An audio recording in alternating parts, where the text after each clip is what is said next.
एक simple example से बात शुरू करते हैं। मान लीजिए आप अच्छी इनकम बना लेते हैं। टैक्सेस और डिडक्शंस के बाद आपकी आवरली इनकम तकरीबन 400 से 500 रुपए बनती है। बुरा नहीं है, राइट? अब ये इमेजिन कीजिए आप किसी स्टोर पर जाते हैं और आपको एक जैकेट पसंद आ जाती है और उसकी प्राइस 10,000 रुपये होती है, लेकिन दिल कहता है it's okay, I deserve this. लेकिन यहाँ पर एक रियलिटी है जो कोई भी आपको नहीं बताता। वो 10,000 की जैकेट आपकी ज़िंदगी के 20 से 24 घंटे हैं। इसका मतलब 3 दिन की फुल मेहनत बिल्कुल ख़त्म, और फिर अचानक से वो जैकेट महंगी लगने लग जाती है।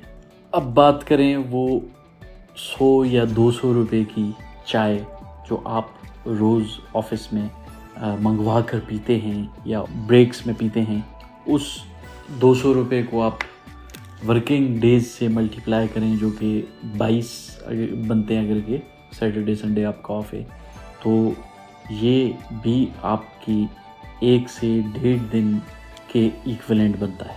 इसका मतलब ये है कि आप हर महीने सिर्फ चाय पीने के लिए 1 से 1.5 दिन काम कर रहे हैं, और जब ये चीज़ सालों तक बिना सोचे समझे होती रहती है तो वहीं से मनी प्रॉब्लम्स शुरू होते हैं। अस्सलाम वालेकुम, मैं हूँ Raja Hammad and welcome to our channel learn finance with Raja Hammad. The real problem, मैं बिल्कुल क्लियर होना चाहता हूँ, आपकी प्रॉब्लम इनकम नहीं है, आपकी प्रॉब्लम सैलरी नहीं है, आपकी असल प्रॉब्लम पैसे के मामले में अंधापन। आप अपनी चॉइसेस की डेली कॉस्ट नहीं देख पाते, इसलिए अक्सर लोग अच्छा कमाते हैं लेकिन फिर भी हमेशा मुश्किल में घिरे रहते हैं। मतलब अपने अखराजात पूरे नहीं कर पाते, या इन्वेस्टमेंट्स नहीं कर पाते, या सेविंग्स नहीं कर पाते। तो आज हम बात करेंगे 10 मनी चैलेंजेस, 10 मनी चैलेंजेस के बारे में, जिन चैलेंजेस को आपने पूरा किया तो 2026 आपका साल होगा। अगर इनमें से 5 को भी आपने अप्लाई कर दिया और आप में से 5% लोगों ने भी मेरी इन बातों पर अमल कर दिया तो 2026 आपका साल होगा। तो पहला चैलेंज है शॉक थेरेपी चैलेंज। सबसे पहले निकालिए अपनी ईयरली आवरली इनकम कि आप घंटे का कितना कमाते हैं। सिर्फ ऑफिस के आवर्स नहीं, इसमें इंक्लूड कीजिए रेडी होने का टाइम, कम्यूट का टाइम, काम के बारे में सोचना, ऑफिस के बाद घर पर लैपटॉप खोल कर काम। अब अपनी मंथली इनकम को टोटल वर्क रिलेटेड आवर्स से डिवाइड कीजिए, आप शॉक हो जाएंगे, और इसीलिए इसका नाम है शॉक थेरेपी। और जब ये नंबर्स क्लियर हो जाएं तब ये रूल फॉलो कीजिए। हर चीज़ को पैसे में नहीं, वर्क आवर में कैलकुलेट कीजिए। 5,000 के शूज़ मतलब 12 घंटे, 10,000 की जैकेट मतलब 24 घंटे, 200 रुपये की कॉफ़ी मतलब महीने के 12 घंटे। ये कोई मोटिवेशन टॉक नहीं है। जर्नल ऑफ अप्लाइड साइकोलॉजी की रिसर्च में मेंशन्ड है कि जब लोग परचेजेस को टाइम के पर्सपेक्टिव से देखते हैं वो कम खर्च करते हैं और ज़्यादा स्मार्ट डिसीजंस लेते हैं। लेकिन एक बात याद रखिए, हर चीज़ को टाइम मनी में मत बदलिए। जो लोग सिर्फ वक्त को पैसों में तोलते हैं अक्सर ज़िंदगी में अकेले रह जाते हैं। ये चैलेंज अवेयरनेस के लिए है, ऑब्सेशन के लिए नहीं। सो चैलेंज 2 की बात करते हैं, डिलीट एवरीथिंग चैलेंज। अपने फ़ोन से सारी shopping and delivery applications delete कर दें। और जब मैं सारी कह रहा हूँ इसका मतलब ये है कि हर वो एप्लीकेशन जो आपसे खर्चा करवाती है उसे डिलीट कर दें, ना कि वो जो आपका टाइम बचा रही है और आपके खर्चे को कम कर रही है। लाइक जैसे नेटफ्लिक्स को डिलीट कर दें कि वो आपका टाइम वेस्ट कर रही है। ऐसी ही और कुछ एप्लीकेशंस जिसमें आप स्क्रॉल कर रहे हैं, कोई आपको चीज़ अच्छी लगती है जो कि आप की ज़रूरत ही नहीं है उसे आप परचेज़ कर लेते हैं, तो उन तमाम एप्लीकेशंस को डिलीट कर दें। मैं ये इसलिए नहीं कह रहा कि स्पेंडिंग बुरी आदत है, नहीं, बल्कि इसलिए कह रहा हूँ एफर्ट इम्पल्स को कम करता है। फॉर एग्जांपल, आप ग्रॉसरी ऑनलाइन परचेज़ कर रहे हैं या जो भी आपके मंथली एक्सपेंसेस होते हैं जिन गुड्स पे आप लगाते हैं, तो उन्हें अगर कि आप जाकर परचेज़ कर रहे हैं तो आप कम खर्च करेंगे, क्योंकि जहाँ पर आपने थोड़ी सी एफर्ट्स लगाई वहाँ पर आप डिसीजन सही से लेते हैं। इसका ये मतलब नहीं है कि आप ख़रीदना बंद कर दोगे, नहीं, बल्कि आप 2 बार सोचोगे, बाइंग की फ्रीक्वेंसी कम होगी और कॉन्शियस स्पेंडिंग बढ़ेगी। बस इतनी सी फ्रिक्शन आपको हज़ारों रुपए बचा देगी। Challenge 3, 1 hour money challenge. हर दिन 1 घंटा सिर्फ पैसों के लिए निकालिए, कुछ भी करिए जो आपकी फाइनेंशियल लाइफ को इम्प्रूव कर दे, जैसे कि फाइनेंशियल न्यूज़ पढ़ना, साइड इनकम पर काम, नई स्किल सीखना, इन्वेस्टमेंट्स को रिव्यू करना, पोर्टफोलियोज को रीबैलेंस करना, टैक्सेस को समझना, और आप कोई फाइनेंस की बुक भी पढ़ सकते हैं।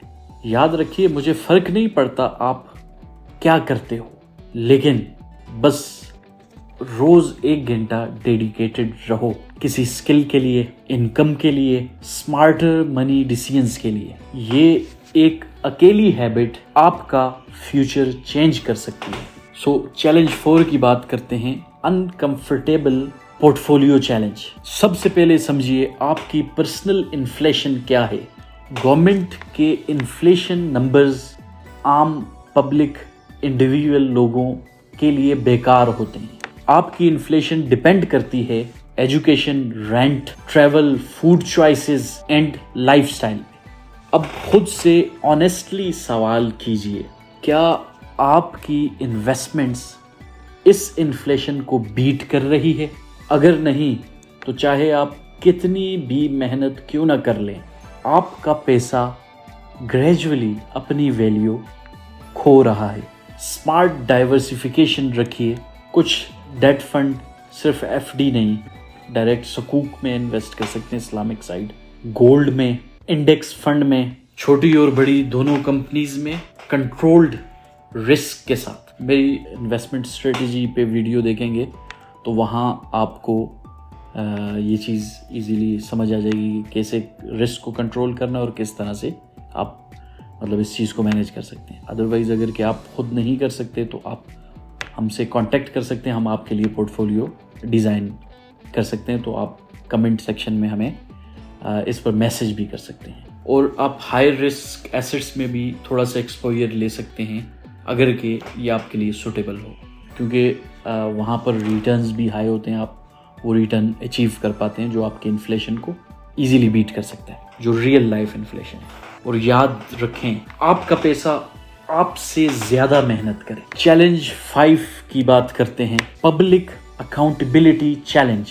ये अनकंफर्टेबल है लेकिन बहुत पावरफुल है। अपनी फाइनेंशियल रियलिटी पब्लिकली शेयर कीजिए, फैमिली व्हाट्सएप ग्रुप में, क्लोज फ्रेंड्स के साथ, अकाउंटेबिलिटी पार्टनर्स के साथ, और बोलिए ये मेरी करंट फाइनेंशियल सिचुएशन है, ये मेरी गलतियां हैं, प्लीज़ मुझे अकाउंटेबल रखिए। इसका फ़ायदा ऑनेस्ट फीडबैक मिलता है, डिसिप्लिन बनता है और एक्शन लेने की मजबूरी होती है। याद रखें, डिस्कम्फर्ट ही डिसिप्लिन बनाता है। Challenge 6, rich network challenge. एक ऐसे इंसान को ढूंढिए जो आपसे 5 गुना ज़्यादा कमाता हो। मिलने जाइए, ज़्यादा बोलिए मत, ज़्यादा सुनिए। याद रखें, जो गुड लिसनर्स होते हैं वो बहुत कुछ सीख जाते हैं। मेरा एक लाइफ का फार्मूला है कि जब एक लाइफ का एक मैंने वक्त गुजारा है, कुछ साल गुजारे जिसमें मैं जैसे इंट्रोवर्ट लोग होते हैं, मैं बहुत कम बोलता था और बहुत ज़्यादा सुनता था। मतलब लोगों की बातें मैं सुनता रहता था। तो मेरा मकसद क्या होता था, मैं क्यों इतना ज़्यादा सुनता था, मतलब फॉर एग्ज़ाम्पल मेरा एक दोस्त है, वो यूनिवर्सिटी जाता और उसकी फील्ड में मेरी फील्ड से बिल्कुल चेंज थी, बट मैं उसके पास जाता, उसके साथ टाइम स्पेंड करता और उसको सुनता रहता। अब वो सुनने का मकसद क्या था, जो वो पूरे वीक में, मतलब वीक में एक बार मैं जाके उसके साथ बैठता और एक घंटे गुजारता और उसको सुनता। ये जब एजुकेशनल लाइफ थी मेरी, उस वक्त की बात मैं कर रहा हूँ। तो अब मैं उसको सुनता रहता, तो वो जो पूरे वीक में सीखता वो सारा कुछ मुझे बताता और उसने जो सीखा होता वो मैं भी सीख जाता। तो याद रखें, जो गुड लिसनर है वो चीज़ों को सीखता रहता है। गुड लिसनिंग एक अच्छी हैबिट है, इससे आप बहुत कुछ सीख जाते हैं। तो ज़्यादा सुनने से आप उनकी सोच को समझते हैं, उनकी सोच को समझिए और याद रखिए, ईगो लर्निंग का सबसे बड़ा दुश्मन है। Challenge 7, kill your darlings challenge. अपने लास्ट 6 मंथ्स के बैंक स्टेटमेंट्स को डाउनलोड कीजिए, सारे रिकरिंग एक्सपेंसेस लिस्ट कीजिए, सब्सक्रिप्शंस, मेंबरशिप्स और वो सर्विसेज जो आप रेयरली यूज करते हो।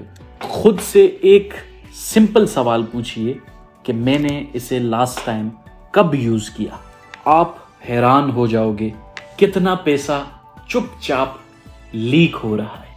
मतलब बाल्टी, फॉर एग्जांपल एक बाल्टी है, थोड़ी सी भी अगर कि लीक है और मतलब 1 मिनट 5 मिनट बाद एक ड्रॉप जस्ट उससे बह रहा है, सिल वो खाली हो जाती है। तो आप ये रियलाइज़ करेंगे कि आपका कितना पैसा लीक हो रहा है छुपके से। जो रियल वैल्यू ऐड नहीं करता उसे ख़त्म कीजिए। चैलेंज 8, डबल और नथिंग चैलेंज। पिछले महीने जितना सेव किया इस महीने उसका डबल सेव कीजिए। सबसे पहले खुद को पे कीजिए। जैसा कि मैंने कहा था कि जो आप अपने ऊपर लगा रहे हैं वो वही है जो आपने इन्वेस्ट किया, जो आपने बचा लिया। मतलब कमाया तो वही जो बच गया, जो खर्च कर लिया तो वो तो लाइबिलिटीज। जैसा कि एक शॉर्ट में मैंने बात की थी कि रिच माइंड्स कैसे होते हैं, वो इनकम में से इन्वेस्टमेंट्स को निकालते हैं, जो बचता है उसे स्पेंड करते हैं, वो उनके एक्सपेंसेस होते हैं।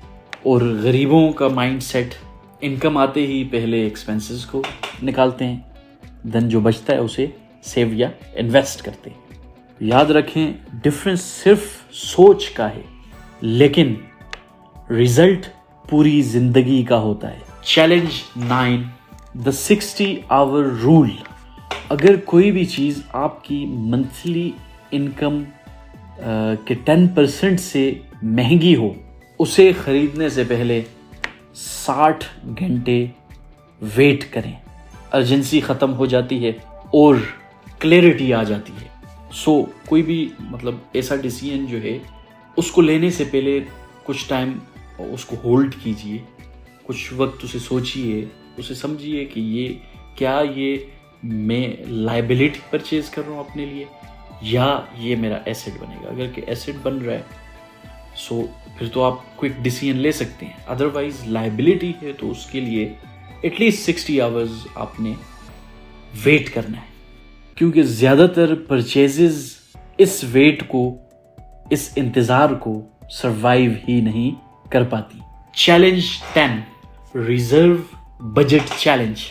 सिर्फ ये मत लिखिए कि आपने क्या खर्च किया, ये भी लिखिए आप क्या खर्च कर सकते थे लेकिन खर्च नहीं किया। हर रेजिस्टेड एक्सपेंस नोट कीजिए और अपने आप को एप्रिशिएट कीजिए, क्योंकि ये कॉन्फिडेंस और मोमेंटम बिल्ड करता है। ये जो 10 चैलेंजेस आपको बताए, इनके रूल्स आपने अप्लाई करने। ज़रूरी नहीं है कि आप सारे के सारे 10 रूल्स जो हैं या चैलेंजेस जो हैं उन्हें अपनी लाइफ में अप्लाई करें। अपने मुताबिक बस कोई भी 3 चूज़ कर लें जो आपको अच्छे लगे हों, वो 3 चूज़ कर लें और वो 3 अगर आप कंसिस्टेंटली फॉलो करेंगे तो 2026 आपकी ज़िंदगी का टर्निंग पॉइंट होगा। आई नो ज़्यादा लोग एक्शन नहीं लेंगे, ज़्यादा लोग नहीं बदलेंगे, बट जो बदलेंगे क्या आप उन लोगों में से बनेंगे? और जो बदलेंगे क्या आप उन लोगों में से हो? मैं आपके साथ हूँ।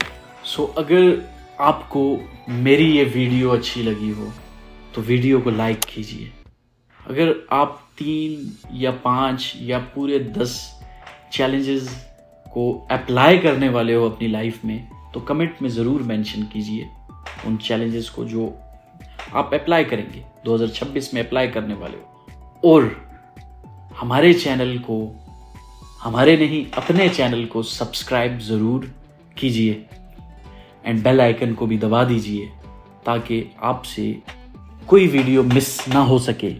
मैं हूँ राजा हमाद, मिलते हैं नेक्स्ट वीडियो में। अल्लाह हाफिज़।